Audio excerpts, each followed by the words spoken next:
Shalom Bapak Ibu dan saudara-saudari yang saya kasihi di dalam Tuhan Yesus Kristus.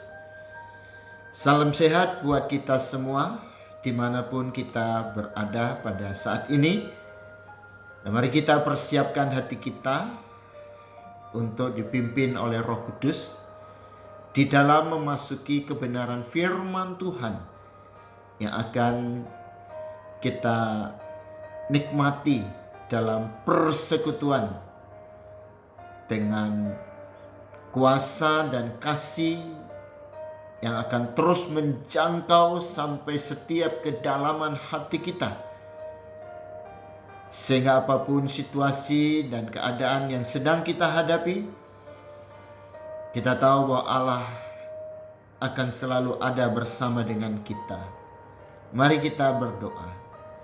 Bapa Surgawi, kami mengucap syukur untuk hari ini, di mana kami masih diberi kesempatan untuk boleh datang menghampirimu dalam persekutuan bersama dengan Roh Kudus yang akan membawa kami ke dalam seluruh kebenaran firman-Mu, sehingga terang firman Tuhan akan terus bersinar di sepanjang perjalanan kehidupan kami.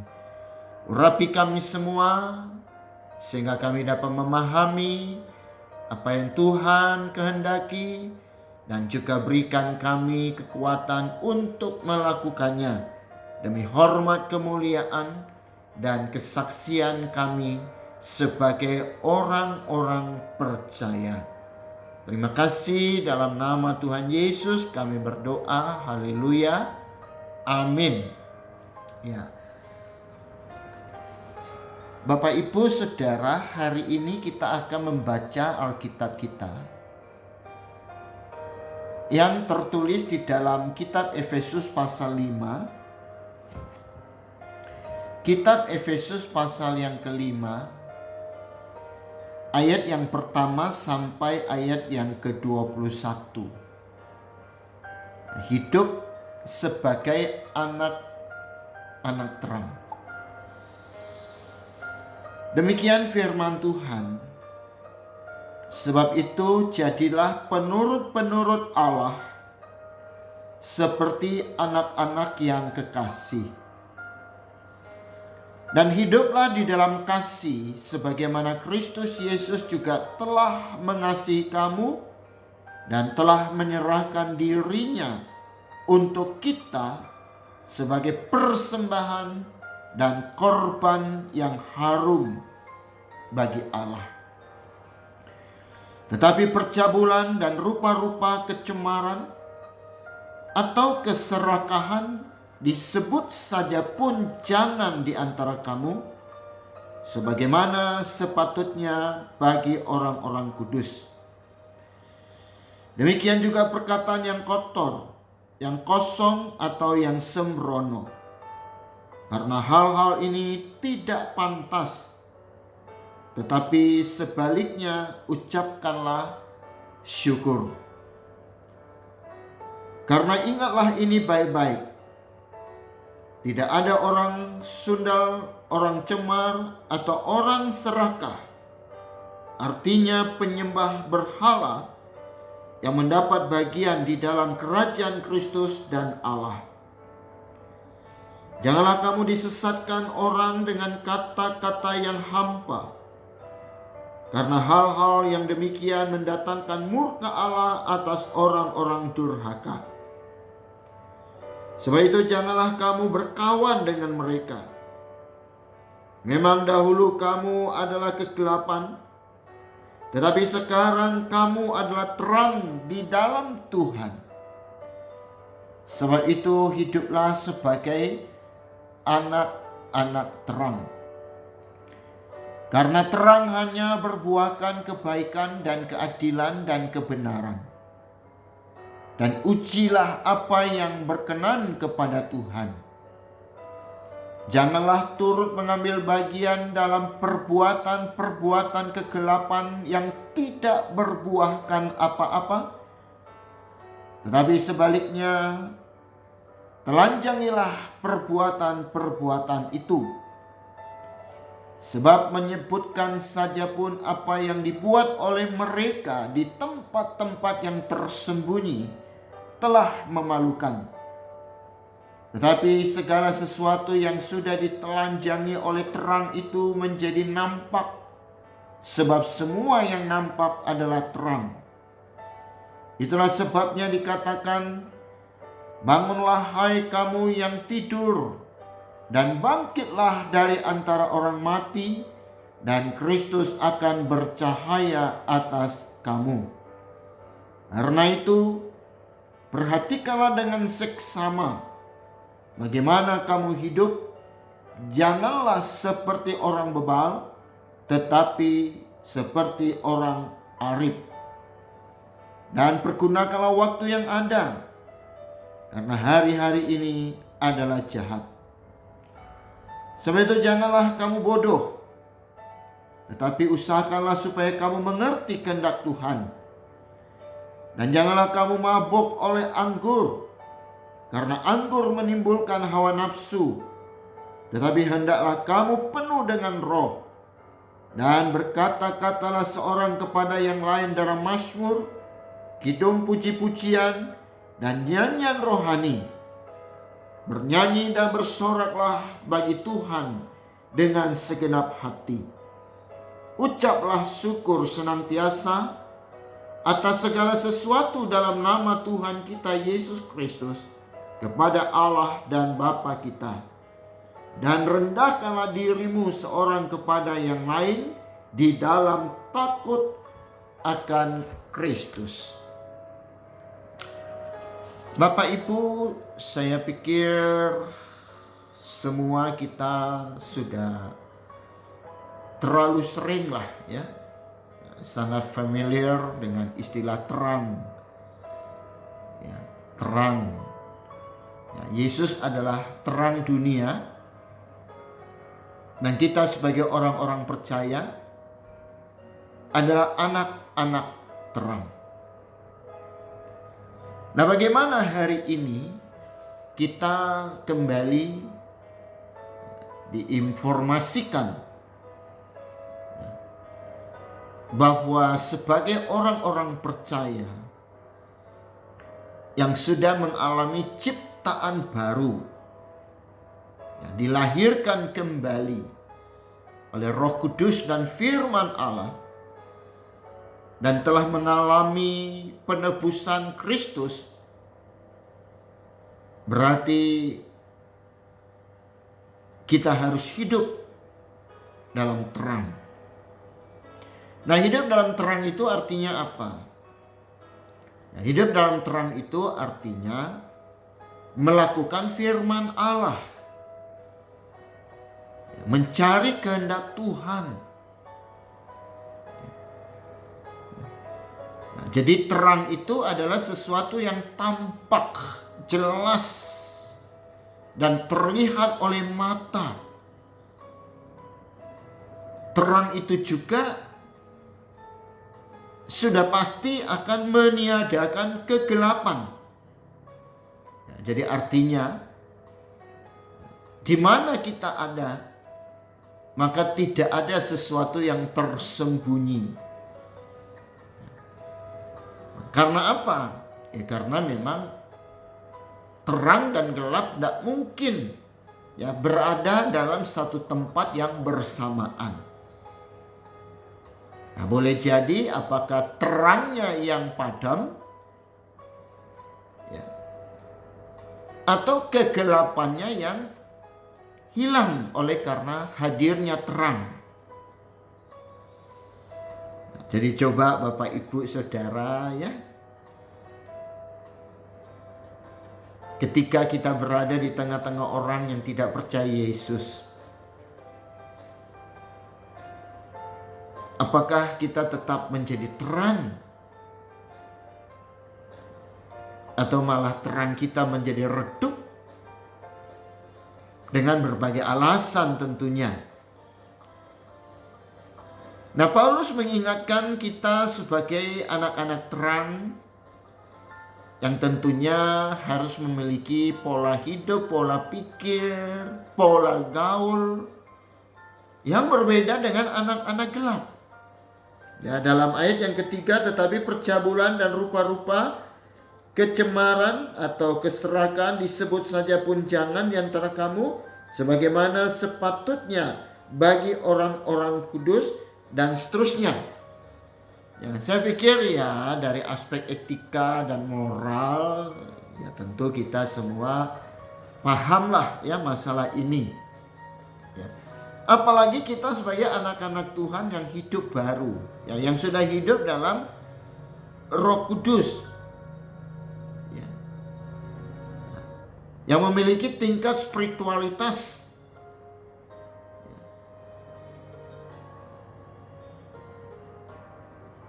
Yang tentunya harus bisa teruji. Ya memang Alkitab tidak memungkiri bahwa kita dulu juga adalah anak-anak kegelapan. Tetapi sekarang, ya jadi kalau Bapak Ibu, dalam Alkitab itu nggak ada istilah lalu. Ya, karena justru Alkitab berkata yang lalu itu sudah berlalu. Ya, Allah tidak pernah melihat ke belakang kita, tapi Allah mau membawa kita ke depan. Ya. Nah, memang dahulu kita juga semua orang berdosa dan sekarang juga. Ya. Kita juga belum bebas. Ya. Nah, tapi paling tidak ya, dengan kuasa firman, ya kita akan terus diperbaharui. Ya.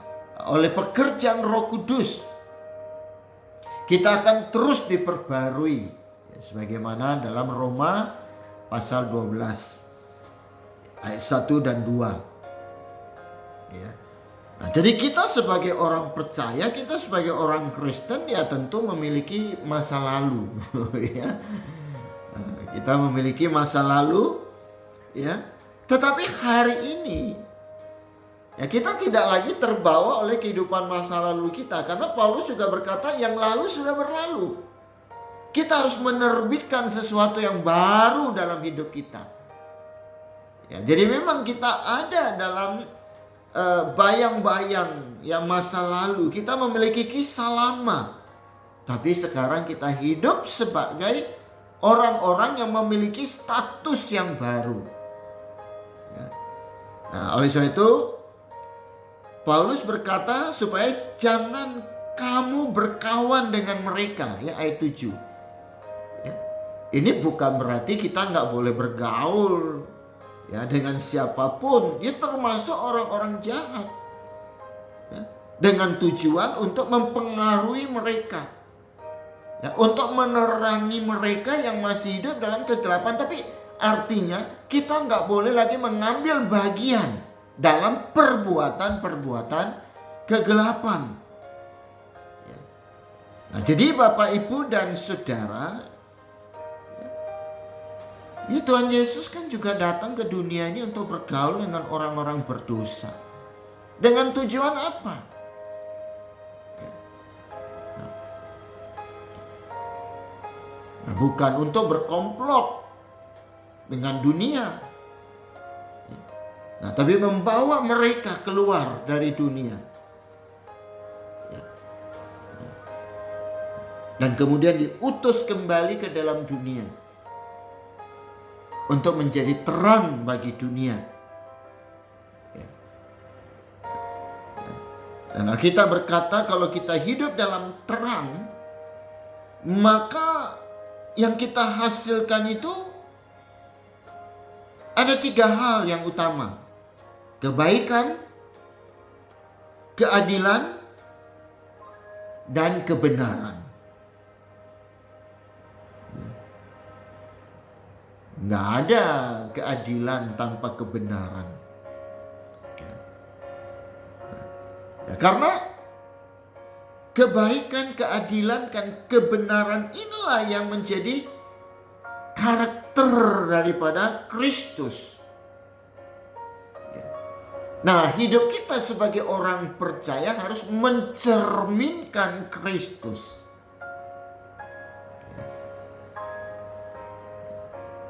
Sehingga kita mempunyai pola hidup yang berbeda dengan orang lain. Kita menjadi orang-orang yang selalu hidup mengucap syukur. Kita bermazmur. Kita menaikkan kidung pujian dan nyanyian rohani untuk memuji Tuhan, mengagungkan Tuhan. Sehingga muncullah kekaguman kita terhadap Tuhan, membangkitkan kasih kita kepada Tuhan, sehingga Tuhan semakin dekat dengan kita, kita semakin dekat dengan Tuhan. Nah, baru itu menjadi dasar bagi kita untuk bisa mulai keluar untuk mengasihi sesama, termasuk mengasihi musuh. Nah, jadi sekali lagi bahwa kehidupan anak terang dan anak gelap itu dengan nyata sangat mungkin untuk dibedakan.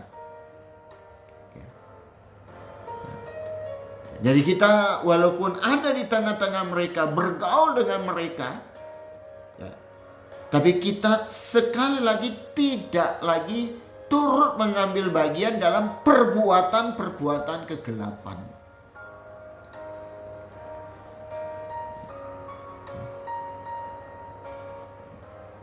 Jadi perbuatan-perbuatan kegelapan itu yang setara dengan penyembahan berhala, yaitu kata pembacaan kita tadi.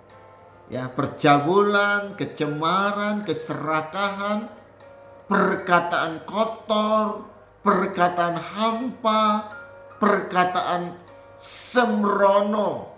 Ini dikategorikan sebagai setara dengan penyembahan berhala. Karena apa? Karena ketika ini yang kita lakukan, maka kita akan dimurkai dan tidak mendapat bagian dalam kerajaan Allah. Jadi sekali lagi saya ingatkan, menjadi pengikut Kristus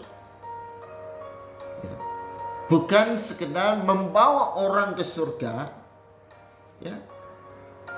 tapi bagaimana kita menghadirkan surga ada di bumi.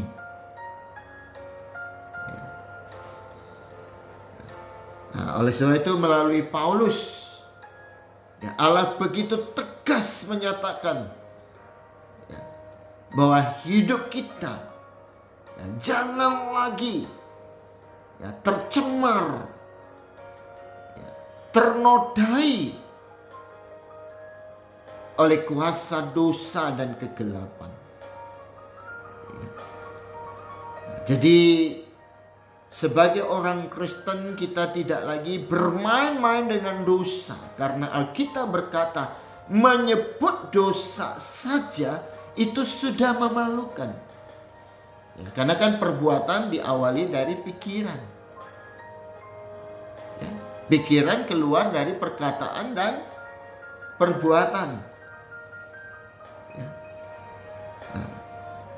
Jadi kita harus mulai dengan tegas mengambil sikap untuk tidak lagi berkompromi dengan perbuatan-perbuatan duniawi itu tadi. Bukan berarti kita nggak harus kerja lagi. Kita tetap melaksanakan tugas dan panggilan kita. Ada yang berbisnis, ada dagang, ada yang menjadi karyawan dan sebagainya. Nah, namanya orang dagang otomatis cari untung, cari uang. Nah, itu tidak salah. Yang salah adalah serakah, cinta akan uang. Karena itu nanti akan berdampak kepada yang disebut dari sumber dari segala dosa. Jadi jangankan menikmati dosa, berpikir tentang dosa saja itu sudah tidak lagi dalam hidup orang Kristen. Ya. Jangankan menipu, ya, jangankan berbohong, ya. Nah, berpikir untuk itu saja sudah tidak pernah lagi, ya, singgah dalam kehidupan kita sebagai manusia yang telah mengalami ciptaan baru. Ya. Nah, jadi pertanyaannya, ya, apakah sebagai orang Kristen, ya, kita sedang berjuang, ya, untuk melawan dosa, atau justru kita sedang menikmati dosa? Ya. Nah, mari sekarang kita sadar, ya, karena Alkitab tadi juga ada ayat yang mengingatkan kita, ya, pergunakan waktu kita dengan seksama. Dan waktu-waktu ini adalah waktu yang jahat. Ya. Kesempatan kita terbatas. Dan di dalam keterbatasan inilah mendorong kita untuk selalu melakukan kebaikan, keadilan dan kebenaran. Karena ada istilah, begitu kita mau melakukan dosa, ingat, ya, bahwa besok kita akan mati. Tapi begitu kita mau melakukan kebenaran, kebaikan, dan keadilan, nah, ingat bahwa kita masih mau hidup 1000 tahun lagi. Artinya apa? Jangan pernah kita ragu melakukan yang baik, yang benar, dan yang adil. Tapi berpikirlah untuk melakukan dosa, dan itu akan membawa konsekuensi yang sangat berat, bahwa upah dosa adalah maut. Puji Tuhan, Tuhan Yesus memberkati kita semua. Mari kita berdoa. Bapa, kami serahkan sepenuhnya kehidupan kami ke dalam tangan-Mu. Pakailah kami menjadi alat Roh Kudus untuk mengerjakan kebaikan, keadilan dan kebenaran, sehingga kami boleh memancarkan terang Kristus yang terus bercahaya dan melenyapkan setiap kegelapan di dalam setiap sudut kehidupan kami. Terima kasih untuk firman Tuhan.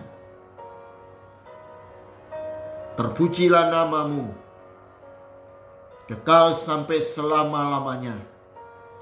Di dalam nama Yesus Kristus Tuhan, Gembala kami yang baik, kami berdoa. Haleluya. Amin. Puji Tuhan, Bapak Ibu Saudara. Sampai jumpa lagi. Tuhan memberkati kita semua. Salam sehat. Amin.